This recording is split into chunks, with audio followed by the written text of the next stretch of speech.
नमस्कार, मैं Mayank Porwal, 5 PM with Mayank Porwal में आपका स्वागत है और आज 2 विशेष व्यक्ति मेरे जीवन के, तो उनका जन्मदिन है। एक तो हैं डॉक्टर अजय जोशी, जो हमारे साथ हमेशा होते हैं, और एक है हमारी धर्मपत्नी, मेरी धर्मपत्नी श्रीमती साक्षी पोरवाल, उनका भी आज जन्मदिन है। तो दोनों को मेरी तरफ से, हमारी टीम की तरफ से, दर्शकों की तरफ से, सबकी तरफ से जन्मदिन की हार्दिक शुभकामनाएँ हैं। और 5 पीएम विद मयंक पोरवाल में जो हम लगातार थेरेपी से बात कर रहे हैं, यहाँ मैं 2 बातें आज बता दूँ आपको, इससे पहले कि हम सेशन स्टार्ट करें, कि ये जो सेशंस और ये जो प्रोग्राम में कर रहे हैं, हमारी जो टीम कर रही है, मैं कर रहा हूँ, सारे लोग मिलके जो कर रहे हैं, ये थेरेपिस्ट को जो प्रैक्टिशनर्स हैं या जो गुरुज़ हैं, उनको एक प्लेटफ़ॉर्म देने का मकसद है। उन लोगों की जो नॉलेज है उसको आप लोगों तक पहुँचाने का मकसद है। तो जो लोग भी जुड़ना चाहते हैं, अगर आपके पास कोई रिसर्च है और आप इस प्रोग्राम में देना चाहते हैं, तो आपका स्वागत है। आप एक प्रैक्टिशनर अपनी प्रैक्टिस और अच्छे करना चाहते हैं, तो आपका स्वागत है। अगर आपने कहीं कोई सेंटर खोला है और आप चाहते हैं कि उसको थोड़ा पब्लिसाइज़ किया जाए, तो आपका स्वागत है। आप लोग जुड़िए, मेरा नंबर आपके पास है 9971113068। और ये जो सी चीज़ें, ये सब विदाउट एनी विदाउट एनी पैसा, विदाउट एनी मनी और विदाउट एनी एक्सपेंसेस है मेरी तरफ से। बाकी जो अदर चीज़ें हैं वो तो चलती रहती है, होता है।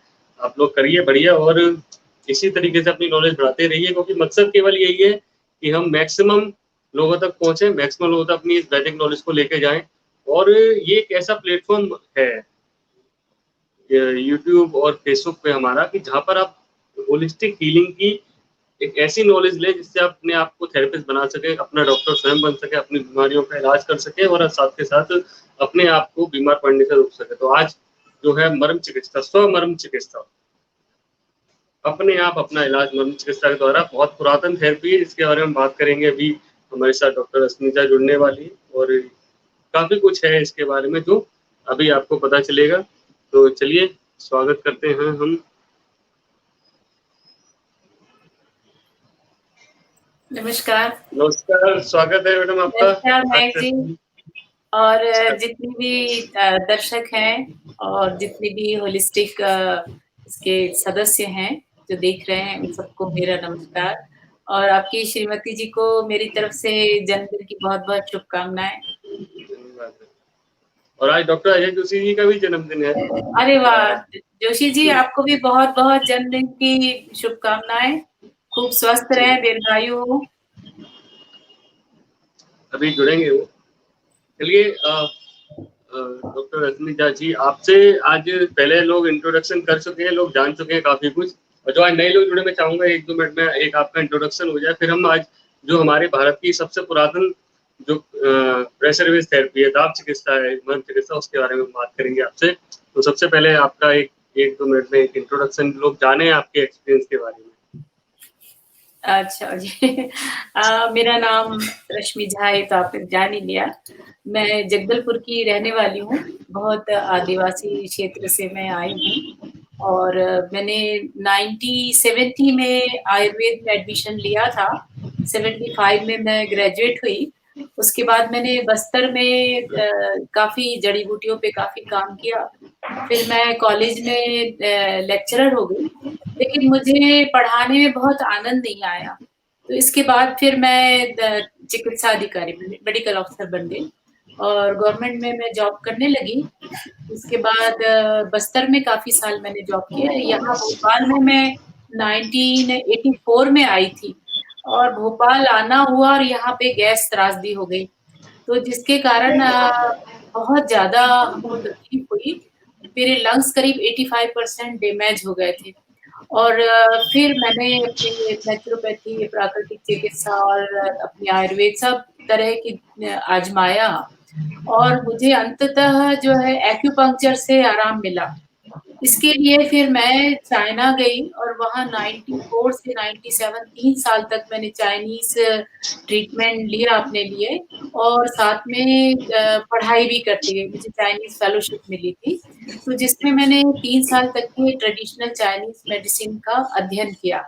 तो बेसिकली तो मैं आयुर्वेदाचार्य हूँ, और नौकरी भी मैंने आयुर्वेद चिकित्सा अधिकारी के पद पे की है। लेकिन अब आफ्टर रिटायरमेंट जो है, मैं एक्यूपंक्चर की प्रैक्टिस भी करती हूँ और आयुर्वेद पंचकर्म की भी प्रैक्टिस करती हूँ। साथ में अभी इन दिनों जो कोरोना के कहर से हम घर के अंदर बंद हैं, अपनी क्लिनिक भी नहीं खोली है। किसी तरह से मतलब मरीज़ों को बस इसी माध्यम से वेबिनार के थ्रू लोगों को पढ़ा रहे हैं, बता रहे हैं किस तरह अपने आप को ठीक रखें।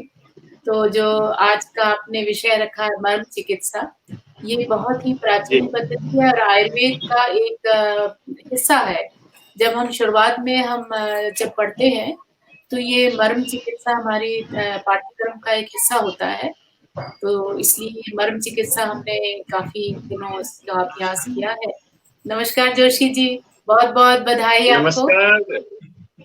आज तो जोशी मैंने जी अभी के शुरुआत में कहा तो सालगिरह शेष पे व्यक्तियों का जोशी जी जन्मदिन है। की सालगिरह पे हम आपको कुछ ऐसे पॉइंट बताना चाहेंगे, जिनको आप अपने स्वयं अपने हाथों से दबा करके और अपने मर्म को दिन में बस यदि एक बार भी आपने 15-20 बार दबा लिया तो समझिए कि आप पूरे दिन के लिए ऊर्जामय हो जाएँगे, खूब एनर्जेटिक हो जाएँगे। तो ये सभी के लिए ऐसे पॉइंट बिल्कुल बता रही हूँ जो कि काफ़ी आपके लिए लाभप्रद होंगे।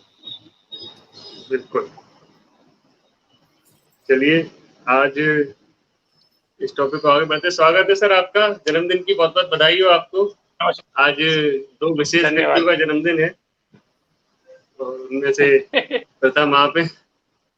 जी। दोनों आज आपके मर्म खास हैं चिकित्सा पे दोनों। हम लोग बात कर रहे हैं। हाँ, दोनों हमारे खास हैं, दोनों मेरे खास हैं। परम प्रिय हैं हमारे, आप और हमारी धर्मपत्नी जी। चलिए आज कई सारे लोग जुड़े हुए हैं। सालू आनंद, महेंद्रनाथ मुंद्रा जी, आचार्य महेंद्रनाथ मुंद्रा नेपाल से हैं हमारे साथ। Happy birthday doctor Ajay Joshi ji लिख रहे हैं वो। सालू आनंद लिख रही हैं happy birthday sir and ma'am. Aarti Jain भी है। चलिए अब आज के सेशन को स्टार्ट करते हैं मैडम। तो सबसे पहले तो मर्म चिकित्सा के बारे में थोड़ा सा जान लें कि क्या इसका इतिहास है, कैसे ये है, किस तरीके से काम करती है, इसके बारे में थोड़ा सा ब्रीफ करिए, तो इस पे आगे बढ़ते देखिए ये मर्म चिकित्सा जो है बहुत प्राचीन है। सबसे पहले आप सबको मेरा नमस्कार है। तो मर्म चिकित्सा बहुत ही प्राचीन चिकित्सा पद्धति है और आज जब हमारा देश ही नहीं, पूरी दुनिया जो है वो कोरोना से ग्रसित है। इस समय घर से बाहर निकलना बड़ा मुश्किल है और हम यहाँ घर में बैठ कर के अपने आप को कैसे ठीक करें? छोटी-मोटी समस्या जो होती है, उसके लिए हमें जो है वो खुद अपनी स्वमर्म चिकित्सा से हम उसका तात्कालिक लाभ ले सकते हैं और बहुत से जो मर्म के पॉइंट हैं, इन पर दबाव डालने से हम एक्यूट प्रॉब्लम और क्रॉनिक प्रॉब्लम, इसके साथ-साथ हम मेंटल प्रॉब्लम और फिज़िकल प्रॉब्लम को भी हम दूर कर सकते हैं। तो इतिहास के बारे में मैं आपको बताऊँ कि सुश्रुत के अनुसार जो है मर्म, ये है is an anatomical area where the 5 anatomical structure मांस, सिरा यानी वेन्स, स्नायु यानी लिगामेंट, नर्व, अस्थि, संधि इसका कलेक्टिवली प्रेजेंट होते हैं और जो पॉइंट है is the collected point of the प्राण यानी उसमें प्राण है, तो वो मर्म कहलाता है। इसी में जो हमारे पूरे शास्त्रों में लिखा हुआ डल्हन कहते थे कि मर्म वो स्थान है जहाँ पर जोर लगाने से प्राण भी जा सकते हैं और वहीं वाग्भट भी यही कह रहे थे कि मांस, अस्थि, सिरा, स्नायु, धमनी, संधि सब मिलते हैं। Where the प्राण is present, that is called मर्म। तो मर्म पर आघात से क्या होता है कि वात की अधिकता से जो है व्यान वायु जो है वो चैनल को ब्लॉक कर देता है। तो चैनल जब ब्लॉक हो जाता है तो क्या होता है कि जो व्यान वायु उसका काम होता है कि सारे शरीर में, सारे टिश्यू में न्यूट्रिशन पहुँचाना और व्यान वायु की सहायता से ही एनर्जी जो है वो पूरे ऑर्गन में पहुँचती है। तो व्यान वायु का बहुत बड़ा रोल है और वो कहाँ होती है? सरफेस पे होती है। यानी जो परिवेष्टा यानी कि सरफेस एरिया में जितने भी मर्म हैं वो सब सरफेस एरिया में होते हैं और सुश्रुत में उनको स्व अंगुल प्रमाण यानी अपनी उँगली के प्रमाण से मापा है। तो जितने भी मर्म हैं, ये तो basically constituted by the 6 vital elements वो वाइटल एलिमेंट्स कौन-कौन है? सोम, मारुत, तेजस, सत्व, रज, तम। तो सरफेस एनाटॉमी के अनुसार 107 मर्म होते हैं। तो अब इसमें मैं आपको ये दिखाना चाह रही हूँ कि ये जो रीजनल एनाटॉमी है, इसमें आप देखेंगे कि ये हाथ में देखिएगा यहाँ पर ये उर्वी है, इसके बाद फिर अनी है, कुरपर है, इंद्रवस्ती, मणिबंध और ये शिप्रा। इस तरह ये एक हाथ में इस तरह है, फिर दूसरे हाथ में भी इसी तरह पूरे 11 मर्म यहाँ पर है और 11 मर्म यहाँ पर है। तो 11 और 11 हो गए 22 मर्म। इसके बाद पैरों में भी इसी तरह जैसे हाथ में है, बिल्कुल ऐसे पैर में है। ये पूर्वी है, फिर अनी है, फिर जालू है, इंद्रवस्ती है, फिर इसके बाद गुल्फ है। और इसके बाद में देखेंगे आप कि इधर पीठ में इस तरह से जो है बैक में यहाँ पे 14 है और फ्रंट में यहाँ पर आपको 12 पॉइंट है। और जो सिर में जो है यहाँ पर सिर में आपको बताएं कि 37 पॉइंट्स हैं हेड में। ये तो अपने कितने तरह के हो गए? मांस मर्म, मर्म, अस्थि मर्म, स्नायु मर्म, सिरा मर्म, ये सारे जो है इसके एनाटॉमिकल हो गए। और बेसिक प्रॉपर्टी क्या होती है इसकी? ये जो कफ, वायु, पित्त, इसके हिसाब से। तो मैं आपको सिर के पॉइंट और बता रही हूँ। ये तो अपने टोटल पॉइंट हो गए कि टोटल जो है सिरा और मर्म और ये जो है बस्ती मर्म कितने हैं ये। इसके बाद में आता है हेड में कितने हैं। ये देखिए सिर में जो है ये इतने 37 मर्म है। सिर में टोटल जो है ना ऊर्ध्व जत्रुगत यानी कि क्लेविकल से ऊपर 37 पॉइंट है। तो मुख्यतः जो अपने 7 जो वो है चक्र है इनमें खास होते हैं। और उसके बाद में जो है ये सिर पे 37 पॉइंट है और आगे पीछे ऊपर नीचे सारे मिला के 107 पॉइंट हो गए। तो इन मर्म के बिंदुओं पर यदि हल्का सा भी हम दबाव डालते हैं तो धनात्मक ऊर्जा का संचार होता है। तो अब मैं इसका आपको महत्व बताती हूँ। इनका महत्व आपको बताना चाहूंगी। क्या चेहरा देखा? तो इसमें तात्कालिक में यानी जैसे एक्यूट और क्रॉनिक दोनों। तात्कालिक में ये जो है एक्यूट वाले भी पॉइंट हो जाते हैं और क्रॉनिक दोनों जो है इनका फायदा होता है, दोनों में रिलीफ मिलता है। और इसके बाद में इसके साथ में डिटॉक्स हो जाता है। बॉडी पूरी तरह से इन पॉइंट्स को दबाने से डिटॉक्सिफिकेशन हो जाता है, यानी जितनी अशुद्धियां हैं वो दूर हो जाती हैं इन मर्म के बिंदुओं को दबाने से। और जैसे शरीर में रोग प्रतिरोधक क्षमता बढ़ानी हो, इन दिनों क्या हो रहा है कि जो कोरोना के कारण जो है लोगों में रोग प्रतिरोधक क्षमता बहुत ज्यादा कम हो गई है और अभी कोई दवा नहीं आई तो सबका यही कहना है कि बस आप अपनी रोग प्रतिरोधक क्षमता बढ़ाइए। तो ये जो मर्म के जो बिंदु हैं ये हमारी रोग प्रतिरोधक क्षमता बढ़ाने में बहुत मदद करते हैं। और इसमें जो है पाचन तंत्र और श्वसन तंत्र पे भी इन मर्म बिंदुओं का बहुत फायदा होता है। तो पाचन तंत्र ठीक रहेगा तो बाकी सिस्टम ठीक रहेंगे। और अभी जो कोरोना का अटैक हो रहा है वो सबसे ज्यादा जो हो रहा है वो श्वसन तंत्र पे हो रहा है। तो श्वसन तंत्र के ऊपर जो है ये जो बिंदु है ये बहुत उसमें लाभदायक है। इसके बाद इसका जो मर्म के जो बिंदु है इसका क्योंकि ये त्वचा पे ही सरफेस पे है इसलिए स्किन जो है उसमें बहुत ग्लो आ जाता है और बहुत तेजोमय यानी कि बिल्कुल चमकदार हो जाती है स्किन। और शरीर के जितने दोष हैं वात पित्त कफ जो त्रिदोष हैं इन दोषों का ये शमन करता है, यानी इन दोषों को समावस्था में लाने का काम भी मर्म के बिंदु करते हैं।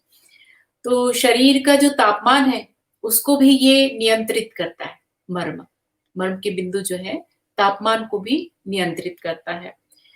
और जितने ये होते हैं न्यूरोकेमिकल जैसे सेरोटोनिन होता है और मेलाटोनिन होता है तो ये सब का जो है शरीर से जो निकलता है सेरोटोनिन मेलाटोनिन तो इसको जो है ये शरीर से इसका उत्सर्जन यानी ये इससे प्रोड्यूस होता है, निकलता है।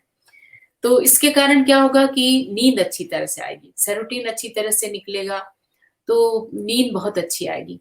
तो जितने ये न्यूरोट्रांसमीटर होते हैं, केमिकल होते हैं, इनका उत्सर्जन होने के कारण नींद बहुत अच्छी तरह आती है। और सबसे अच्छी बात ये है कि इसके द्वारा प्राण ऊर्जा का संचार बढ़ने से सेंसरी और मोटर एरिया, जितनी सेंसरी नर्व है और जो मोटर नर्व है, इनका संचार बहुत अच्छा होता है। तो यदि सेंसरी और मोटर नर्व ठीक हुई, तो बाकी सारी प्रॉब्लम भी ठीक होंगी। और जितने भी मानसिक और शारीरिक जितने दोनों तरह के प्रॉब्लम है, मन का भी, शरीर का भी, मन शारीर जो समस्याएं हैं, वो सभी जो है इनके ऊपर इसका बहुत अच्छा प्रभाव पड़ता है। रचनात्मक यानी कि क्रिएटिविटी बढ़ जाती है, रचनात्मकता बढ़ जाती है, यानी आपकी क्रिएटिविटी भी इसके मर्म के बिंदुओं से बढ़ जाती है। तो जब तक के हमारी ये दुनिया कायम है, जब तक ये पृथ्वी है, तब तक ये मर्म के बिंदु जो हैं, वो हमारे शरीर में तो रहेंगे। तो बिल्कुल, बहुत अच्छा आपने बताया मस्जिद के बारे में कि सेंटेंस और ये अभी इन सब पॉइंट्स पे और बात करेंगे। इससे पहले थोड़ा-सा और अगर मैं बात करूँ इसके बारे में, तो कलरीपयट्टू की वजह से मर्म चिकित्सा काफ़ी फेमस हुई। और जो अगर हम और थोड़ा-सा इतिहास को देखें, और कलरीपयट्टू जो आया, वो जब ऋषि अगस्त्य इस विद्या को, हमारी जो वैदिक कल्चर की मेडिसिन है, इनको जब पूरे भारत में लेके जा रहे थे, तब इसका डेवलपमेंट हुआ। इसके बारे में थोड़ा-सा और आगे हम जुड़ेंगे, और डॉक्टर एस सिंह मेरे साथ हैं। कहूँगा सर आप भी 2 शब्द कहें, फिर हम रश्मि झा जी से जानेंगे मर्म चिकित्सा के बारे में। तो ये गुरु की गुरु हैं, अपन मर्म चिकित्सा में विद्यार्थी हैं अभी। पर एक चीज जो हमारी हिंदू हमारी जो हिंदू परंपरा है, भले वो हाथ में कड़ा पहनने की हो, पैर में पायल पहनने की हो, बिछिया पहनने की हो, माथे पे बिंदी लगाने की हो, मंगलसूत्र पहनने की हो, कहीं ना कहीं मर्म चिकित्सा उसमें काम करती। और मर्म चिकित्सा पे जिसने काम कर लिया, मर्म चिकित्सा मतलब सही जगह सही दबाव या सही चिकित्सा अपने दे दी, तो उन्होंने अपने उसका प्रभाव खोल दिया। और ये इतनी सरल है, और इसमें कोई एक्स्ट्रा नॉलेज की जरूरत नहीं है। आप थोड़ा नॉलेज लेके, है ना, जो थोड़े बिंदु सीख के, थोड़ा मसाज का तरीका सीख के, थोड़े, है ना, हम इसको कर सकते हैं, और करना चाहिए। और आप भले मर्म चिकित्सा करो या मत करो, सिर्फ अपने भारतीय संस्कार में क्रिश्चियन के भी संस्कार आ गए, मुस्लिम संस्कार भी आ गए, है ना, सब धर्मों के संस्कार आ गए। जो जिस धर्म में है उसके धर्म के संस्कार पाल लेंगे ना, तो हम कई मर्म बिंदुओं को कर लेंगे। और हमको फर्क पड़े नहीं पड़े, हमारे माता पिता हमको जो देखते हैं कि यार धर्म भी चल रहा है, उनकी जो ब्लेसिंग मिलती है वो भी बहुत काम करे। हमें सबसे पहला काम अपने भारतीय संस्कृति को मानना है। और जो आज रश्मि दीदी बता रहे हैं उसको, इस वीडियो को बार बार देखना, तो आपको अभी जो पॉइंट मिलने वाले हैं आपको आगे ऐसी ऐसी चीजें मिलेगी कि आपको वीडियो बार बार देखना होगा, हर बार नई चीज मिलेगी। जी डॉक्टर भाई, यहाँ सारे लोग जुड़े हुए हैं, सभी से निवेदन है कि एक बार इस सेशन को शेयर कर दें। डॉक्टर पूनम मजेला हैं, राहुल उपाध्याय जर्नलिस्ट हैं, स्नेहा मीरचंदानी जी, सुमेधा चौधरी जी, सैनी राशि सैनी, कई सारे लोग हैं, सभी लोग शेयर कर दें, क्योंकि आज बहुत नॉलेजेबल सेशन है जो हम लोग सुनेंगे बैठ के। तो आप लोग जरूर देखें, और जब ये रिकॉर्डेड आए तो बार बार देखें। चलिए, तो आपसे निवेदन है डॉक्टर प्लीज स्टार्ट करते हैं। सर में कौन कौन से मर्म पॉइंट हैं और किस तरीके से ये होता है, इसके बारे में हम बात करते हैं। देखिए, सबसे पहले मैं बताना चाहूंगी कि सुश्रुत में, यानी हजारों साल पहले सुश्रुत ने इसका वर्गीकरण किया था, और 5 तरह के 5 भागों में बांटा था। तो पहला जो है वो सद्यः प्राणहर, सद्यः प्राणहर यानी कि जिसमें कि किस बिंदु पर यदि दबाव पड़ा और उसकी मृत्यु होती तो वो सद्यः प्राणहर कहलाते हैं। दूसरे जो होते हैं वो कालांतर प्राण, तो कालांतर प्राणहर मर्ग जो है वो अब कुछ देर बाद यानी जैसे चोट लगी, आघात लगा है, उसके कुछ लंबे समय के बाद में मृत्यु होती है, वो कालांतर प्राणहर कहलाते हैं। इसके अंदर वैशल्यग्न, वैशल्यक यानी क्या होता है, जैसे कोई तीर लग गया या कोई धातु अंदर घुस गई, इसी तरह की कोई फॉरेन बॉडी यदि बॉडी के अंदर घुस गई है, तो जब उसको खींच के निकालते हैं, जैसे किसी को करंट लगा है, उसको यदि खींच के निकालते हैं तो उसमें तो वो जो बाहर से जो फॉरेन बॉडी है उसको के कारण मृत्यु हो गई। तीसरा चौथा जो होता है वैशल्य, यानी कि जैसे दीदी आवाज कहीं इको हो रही है, तो एक कोई स्पीकर वगैरह ऑन हो तो उसको बंद कर दें।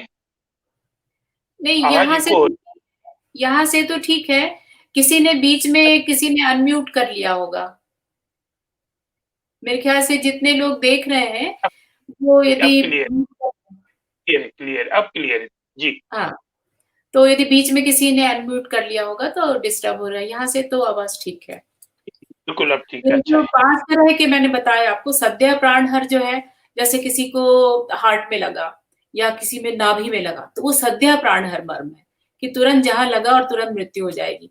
फिर कुछ ऐसे होते हैं कि जैसे सिर में चोट लगी, वो सिर के किसी मर्म स्थान में यदि चोट है तो वो कालांतर में कुछ देर बाद होगा। वैशल्यग्न जो होता है, कोई जैसे तीर या कोई फॉरेन बॉडी अंदर चली गई है तो उसको जब निकालते हैं तो उसके कारण जो मृत्यु होती है वो वैशल्यग्न कहलाती है। फिर वैशल्यकर वो क्या होता है कि जिसके कारण डिसेबिलिटी परमानेंट हो गई, उसको वैशल्यकर। फिर उसके बाद में होती है रजुकर। रजुकर यानी जिस मर्म में आघात लगा है वहां पे दर्द बना रहता है, वो रजुकर कहलाता है। तो पुरातन समय में क्या होता था कि जो सद्यः प्राणहर मर्म है ये सबको नहीं बताए जाते थे, ये बड़े गोपनीय होते थे। तो जो राजा होता था और जो सैनिक होते थे, जो सेनापति होता था, उसे पता होता था कि कौन सा सद्यः प्राणहर मर्म है। तो लड़ाई में, युद्ध में इस तरह से वो उसको उपयोग करके और दुश्मनों को मारते थे। तो वो हो गया, बड़ा गोपनीय हो गया। परंतु आज के समय में सारे ओपन है, शास्त्रों में अब सब लोग पढ़ रहे हैं, संस्कृत का ज्ञान है, अभी इन सब मर्म के बारे में सबको पता है कि कौन सा है। तो अभी भी हमारे यहाँ मेरा भाई जो है वो आर्मी में कर्नल था, तो जब वो मेजर था तो उस समय मुझसे पूछता था कि आपने दीदी इतने सारे मर्म पढ़े, हमको भी बताओ ना कौन सा होता है कि जिसको एक लगाऊं और दुश्मन बिल्कुल वहीं पे खत्म हो जाए। तो मैंने कहा नहीं भैया अभी ये मत सीख। बोले अरे आपने सिखा दी। जब वो कर्नल बन गया तो मैंने पूछा, बोले अच्छा आपने हमें नहीं बताया, पर हमारे जो मेंटर है, हमारे जो सीनियर है, उन्हें तो हमको सिखा दिया है कि कौन कौन से जो है ऐसे पॉइंट हैं, ऐसे मर्म स्थान है कि एक लगाओ और बिल्कुल तुरंत वहीं या तो बेहोश हो जाएगा, और कुछ ऐसे हैं कि जान ही निकल जाए। तो ये वाला बड़ा गोपनीय मर्म था। अभी भी मैं चाहूंगी कि उसको गोपनीय ही रखा जाए, उस मर्म के बारे में ज्यादा चर्चा नहीं करेंगे। तो युद्ध में जो है वो सैनिक इसका उपयोग करते थे। फिर बाद में क्या हुआ, जब बौद्ध धर्म जो है वो जब गया तो उसके साथ में हमारे यहाँ से जो बौद्ध भिक्षु गए, उन्होंने चिकित्सा के रूप में इसका बहुत प्रयोग किया, और अपने पड़ोसी देशों में भी वो गए, वहां पर भी उन्होंने इसका चिकित्सा के रूप में ज्यादा प्रयोग हुआ। तो जो ये सद्यः प्राणहर मर्म का एक उदाहरण आपको बताना चाहूंगी कि जैसे अपन ने अभी रामायण देखा, रामायण पढ़ी भी, तो उसमें जब इनको रावण को जब कितने दसों सिर कट गए और सब पूरे फिर से वो हो जाते थे, जीवित हो जाते थे, तो उनका भाई विभीषण ने उनको सलाह दी राम को कि श्री राम आप जो है इनकी नाभि में वार करो, तीर चलाओ, क्योंकि नाभि में 72,000 नारियां हैं, तो ये जब यदि नाभि पे इनको लगेगा तब इनके प्राण निकलेंगे। तो ये जो हमारी बहुत प्राचीन काल से ये जो मर्म जो है इसके बारे में लोगों को ज्ञान था। तो एक तो ये उदाहरण हो गया। दूसरा जो मैंने आपको बताया कि जो तल हृदय, तल हृदय वाला मैं आपको वो दिखाती हूँ, इसका चार्ट दिखाती हूँ। चार्ट बताइएगा। हाथ में इस तरह जो हाथ के बीचों बीच, दूसरा नहीं, पहला फर्स्ट, ये हाथ में देखेंगे कि सेंटर में, तो हाथ के सेंटर में जो है ये तल हृदय है, और पैर में है, पैर में बीचों बीच तल हृदय है और हाथ में तल हृदय है। ये दोनों जो है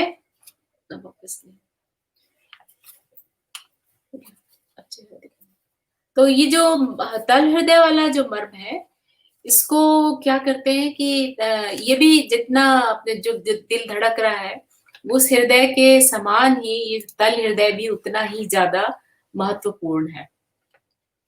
तो इसमें आपको मैं एक उदाहरण देना चाहूंगी कि जैसे जीसस क्राइस्ट जब उनकी मृत्यु हुई, तो आपने देखा होगा फोटो की दोनों हाथ में और दोनों पैर में कील ठोकी गई थी, तो वो भी तल हृदय कहलाते हैं। तो उस पॉइंट को लोकेट करने का तरीका मैं आपको हाथ से बताती हूँ। ये हाथ की उंगलियों को इस तरह से ऐसा पूरा मोड़े। अब इसमें जो मिडिल फिंगर जहां पर आ रही है, मिडिल फिंगर जहां टच हो रही है, ये जो है इसको तल हृदय कहते हैं। ठीक ऐसा ही पैर में है। तो इसको लोकेट करने का तरीका ये है कि हल्का हाथ ढीला छोड़े और इसके बाद जब मुट्ठी मोड़ेंगे तो ये यहाँ पर जो मिडिल फिंगर टच हो रही है, ये तल हृदय है। तो इसमें ये जो है बड़ा प्राण घातक मर्म है। इसी तरह पैर में जो अपन ने महाभारत में सुना है कि कृष्ण भगवान को जब तलवे में तीर लगा तो उनकी मृत्यु हो गई थी, तो वो भी तल हृदय है। तो इस तरह 2 हाथ में हो गए, 2 पैर में हो गए, तो 4 हृदय हो गए। तल हृदय 2 हाथ के, 2 पैर के। इस तरह ये जो 4 सद्य प्राणहर मर्म है। और इनका चिकित्सा में कैसा उपयोग है कि जैसे किसी को मानसिक कष्ट है, नींद नहीं आ रही है, इपिलेप्सी का दौरा पड़ा है, तो अक्सर आपने देखा होगा कि किसी को जैसे हिस्टीरिया का दौरा पड़ा है, इपिलेप्सी का दौरा पड़ा है, तो पैर में मसाज करते हैं और खासकर इस बिंदु को और हाथ की मालिश करते हैं और पैर के तलवों की मालिश करते हैं, और ये जो तल हृदय है उसी बिंदु पर दबाव डालते हैं। तो ये बहुत इसका सीधे हमारे मस्तिष्क पे असर होता है। तो जैसे बच्चों की जब मालिश करते हैं ना, तो जब मालिश करने के बाद पैर के तलवे पे यदि दबाव डाला जाए तो बच्चा एकदम से चौंक जाता है, तो समझिए कि अब हाँ, इसको ब्रेन तक के उसको इफेक्ट हो गया है। तो हिस्टीरिया है और मानसिक तनाव है, अनिद्रा है, और इस तरह की जो प्रॉब्लम है उसमें मानसिक कष्ट जिसको है, उसमें ये रिलैक्सेशन के लिए बहुत अच्छा पॉइंट है। तो सद्य प्राणहर होने के साथ में ऊर्जा के प्रवाह को बढ़ाने वाला और मानसिक रोगों को ठीक करने वाला भी है। हाई बीपी के लिए भी बहुत अच्छा पॉइंट है ये। हाई बीपी में भी इसको यदि बार-बार दबाया जाए तो उसमें बहुत आराम मिलता है। और इसके बाद आपको हाथ और पैर के बताए मैंने। इसके बाद सिर के पॉइंट बताते हैं आपको, सिर वाले। तो सिर में क्या है, 37 पॉइंट है, 37, यानी यहाँ से गर्दन के ऊपर जो है करीब 37 पॉइंट है। तो इसको निकालने के लिए क्या, सबसे ऊपर जहाँ पर अपना जो जहाँ पे भौं के दोनों भ्रू मध्य के बीच में जहाँ हम लोग बिंदी लगाते हैं वो शतपति है। और इसके बाद में जो माथे पे यदि 4 उंगल ऐसे रखें, उसके ऊपर 4 उंगली और फिर 2 उंगली रखें, यानी 10 अंगुल ऊपर, ठीक नाक की सीध में, तो यहाँ पर ये अधिपति है। तो यदि अधिपति को में बहुत ज्यादा दबाव नहीं डालना चाहिए। जैसे छोटे बच्चे होते हैं तो उन बच्चों को हम तालू वाला हिस्सा जो है उसको हम नहीं दबाते, क्योंकि वो बहुत कोमल होता है, उसमें पल्सेशन फील होता है, तो छोटे बच्चों को हम वो नहीं दबाते हैं। और बाद में भी ये जो है उसके ऊपर पूरा भार नहीं देते, चारों उंगलियां और अंगूठा जोड़ करके और उस बिंदु पर ऐसा बस हल्का सा रखना है। तो ये जो है ये अधिपति बहुत कहना चाहिए ऊर्जा के लिए बहुत ही खास, यानी ऊर्जा बढ़ाने के लिए, मेमोरी को बढ़ाने के लिए ये बहुत अच्छा है। और इसके साथ ही जो है एक अपांग जो है, जहाँ पर हमारे दोनों भौं जहाँ खत्म होती है,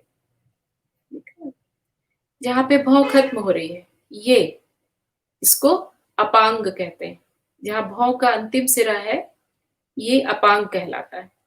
इस पे दबाव डालने से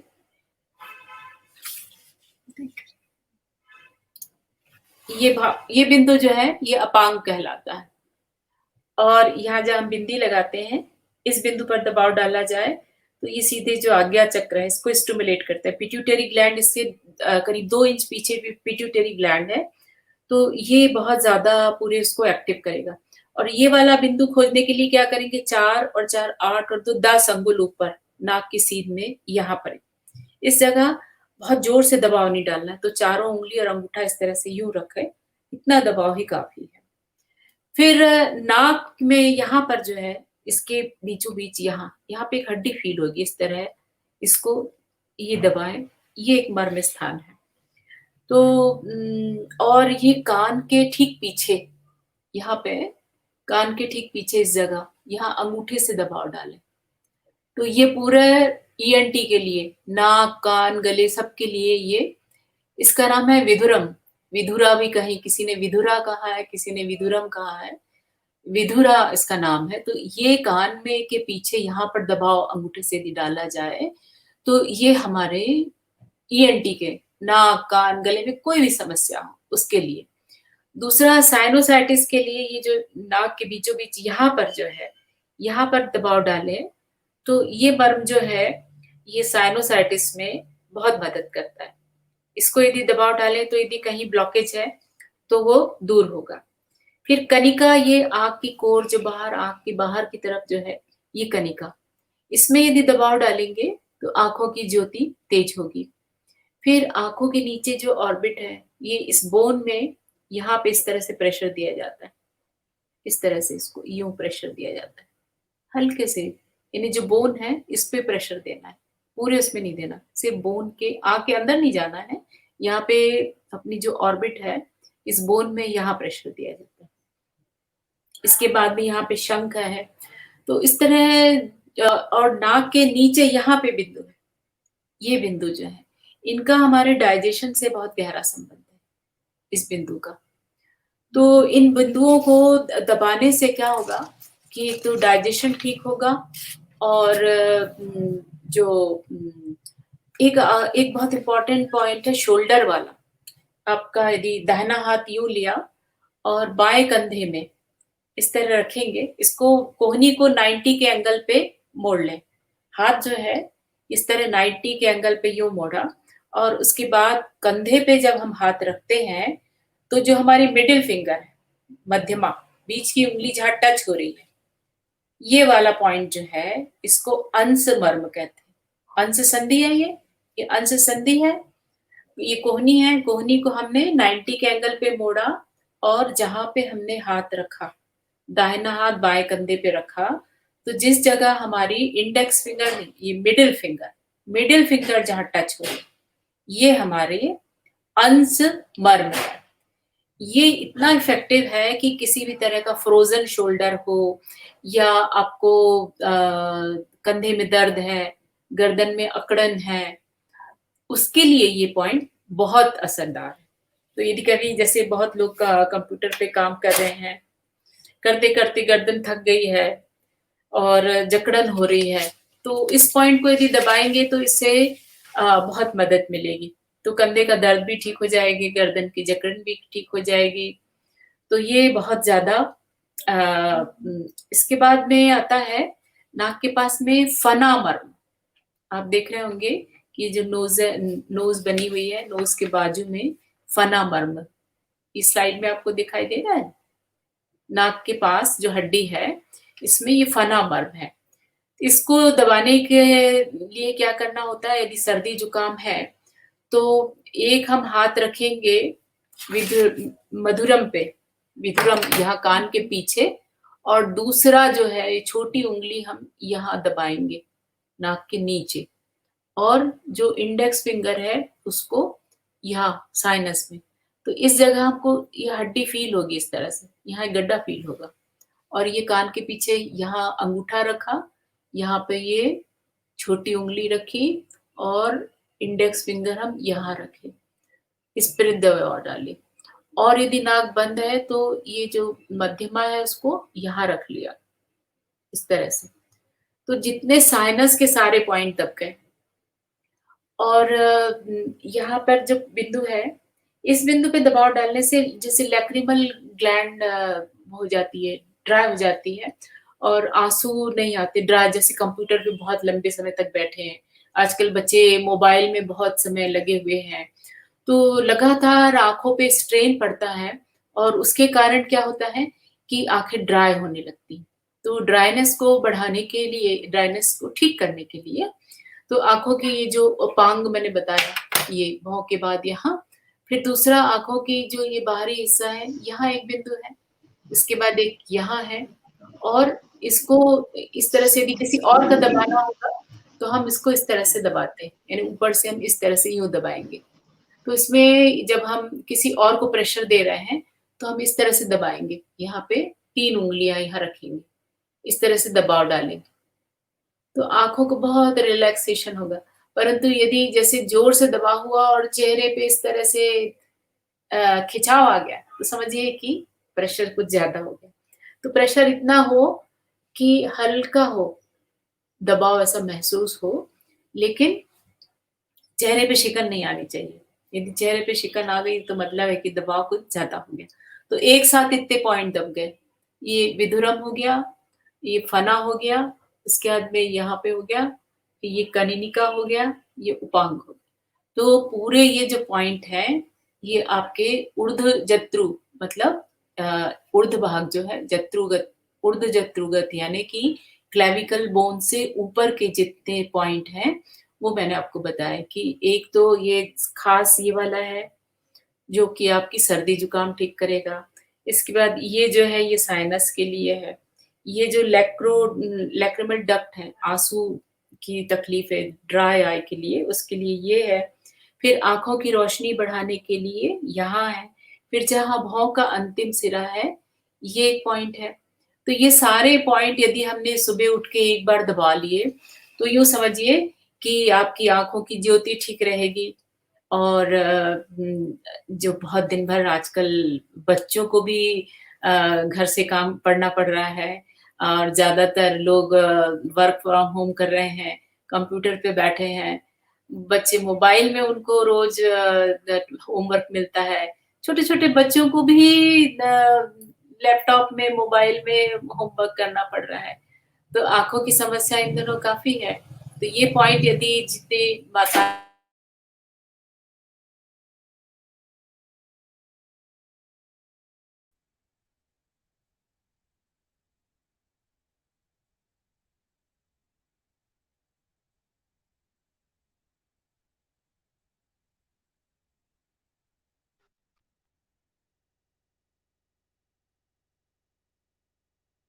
जी डॉक्टर महेंद्र जी। लगता है कोई नेटवर्क का चैलेंज हुआ है। जी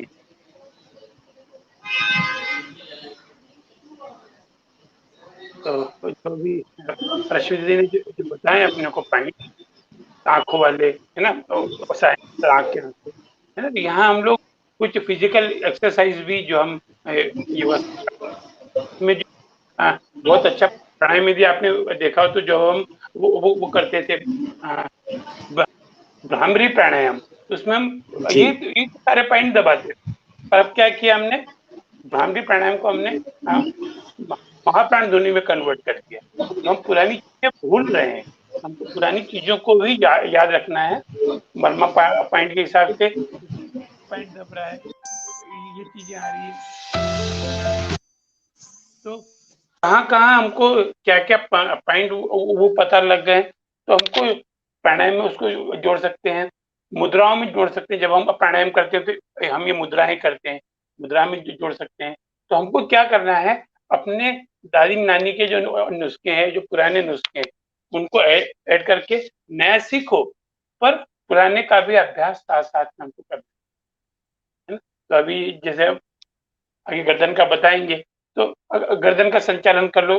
कल हमने सर्वाइकल स्पॉन्डिलाइसिस में समझा था गर्दन का व्यायाम, तो वो भी एक मर्मा पॉइंट है, कंधे का पॉइंट हो, गले का पॉइंट हो, तो हमने वहां भी मर्मा पॉइंट को, पर मर्मा पॉइंट में क्या करना है, उसको अति नहीं करना है। जैसे हमारी ये हमने गर्दन को नीचे ले गए, सरलता से लेना है, थोड़ा सा प्रयास करना है, थोड़ा बेटर करना है, पर अति करने में वो नहीं करना है कि बाद में मालूम पड़ा कि हमको आराम करने की जरूरत पड़ गई या फिर हमको कोई पॉइंट करवाने की जरूरत पड़ गई। तो मर्मा पॉइंट भी आपको यही बताते हैं, हल्के हाथ से थोड़ा दबाव देके जितना सहन जैसा हो। अब यदि हमें आंख के आसपास देना है, ये वो सेंसिटिव एरिया है, कोमल एरिया है, तो यहाँ हम दबाव देंगे हल्के हाथ से। हल्के हाथ से मतलब थोड़ा दबाव देंगे, पर इतना जो सहन हो सके। फिर यदि मान लो हम हथेलियों में दे रहे हैं, तो यहाँ हम दबाव थोड़ा बढ़ा सकते हैं, है? पंजों में दे रहे हैं, पिंडलियों में दे रहे हैं, है? जैसे हेड एरिया है, हेड एरिया में आप देखना शीर्षासन हमेशा क्यों निषेध करते हैं। शीर्षासन सबसे बढ़िया आसन है, सर्वांगासन या शीर्षासन। पर कुछ लोग क्या करते हैं, शीर्षासन को सिर के बल करते हैं, जो अभी जैसा मर्मा पॉइंट बताया, ये 4 8 2 यहाँ से करते। पर शीर्षासन करने की भी एक कला है। हम यदि हम कोई भी, जैसे हम मैजिक शो देखने जाते हैं, मैजिक शो में देखते हैं क्या शानदार मैजिक दिखाया, मैजिक नहीं था, वो प्रैक्टिस थी। तो ये जो शीर्षासन है, हलासन है, सर्वांगासन है, मर्मा पॉइंट है, ये सब अभ्यास करके हमको उसके ऊपर कहाँ दबाव देना है, कहाँ नहीं देना है, कहाँ दबाव देने से फायदे की बजाय नुकसान।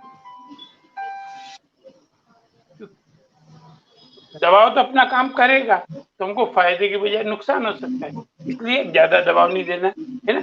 और ये चीजें हम छोटी छोटी सी इनको अपना सकते हैं। और मर्मा पॉइंट में जैसे हमने माथे का सीख लिया, नाक का सीख लिया, आंख का सीख लिया, ये जो पॉइंट बताए दो, एक तो नाक के नीचे और यहाँ पे, ये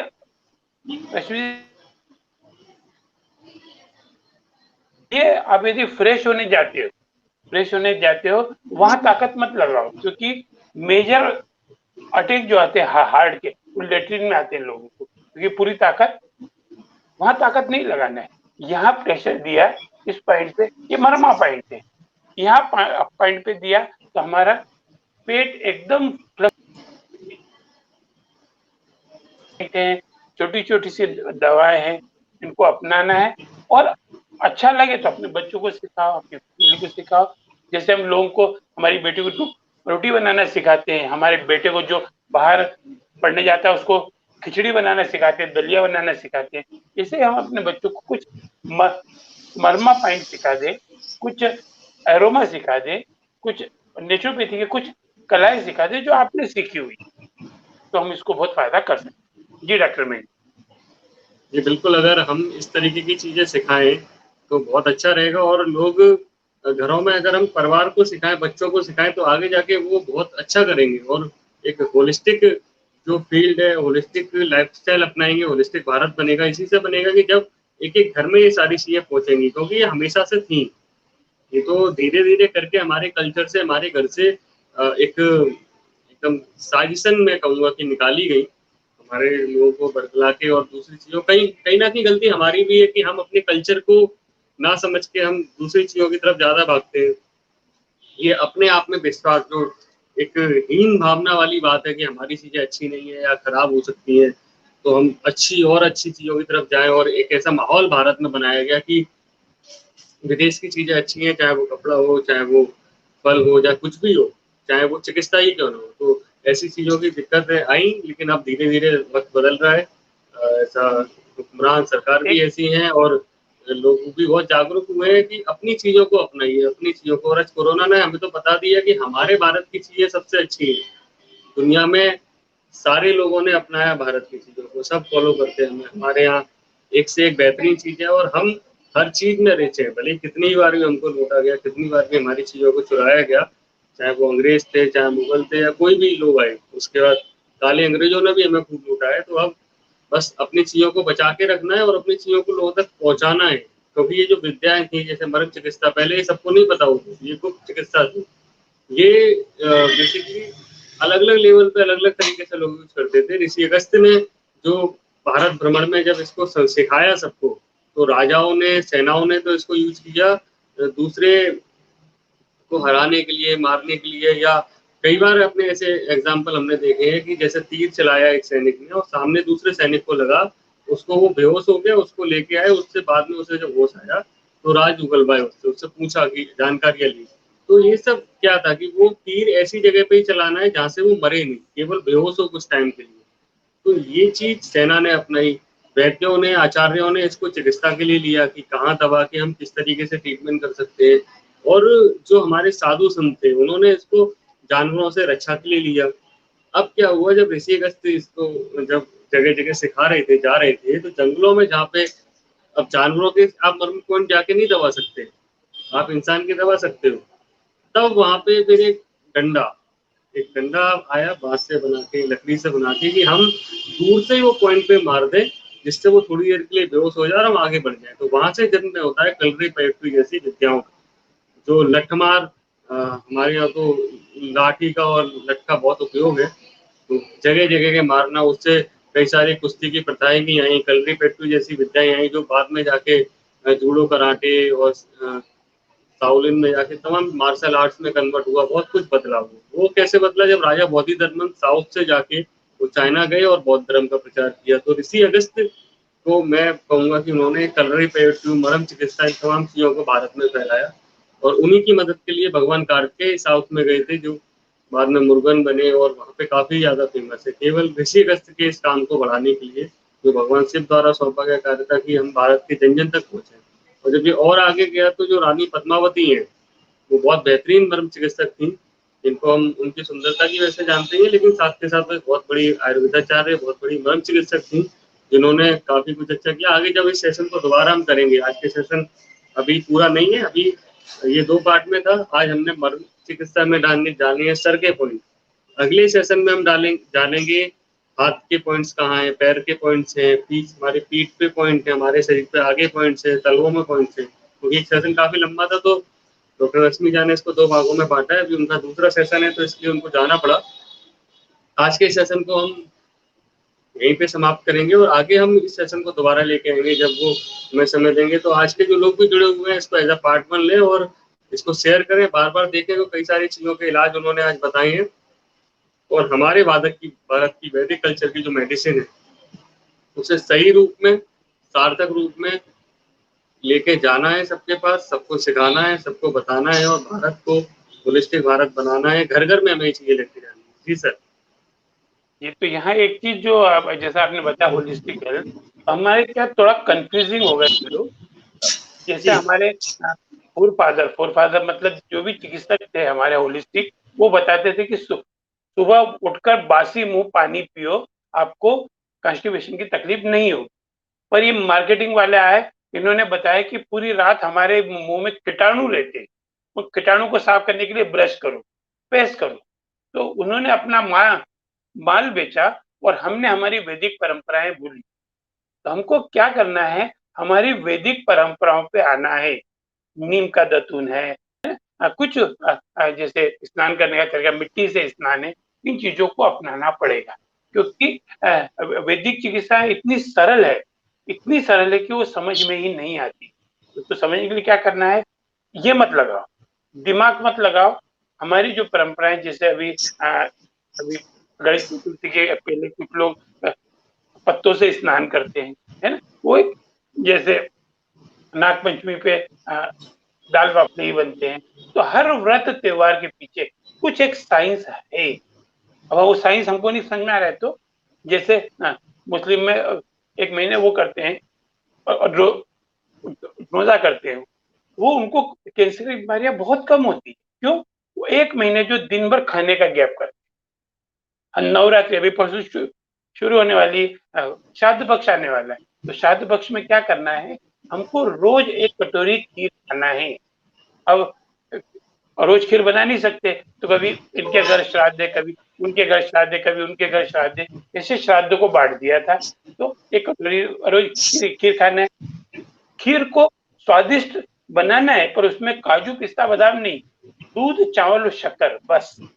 यदि हम 9 दिन ये खीर खाते हैं, 10वें दिन आता है दशहरा। दशहरे दिन हम फिर आती नवरात्रि।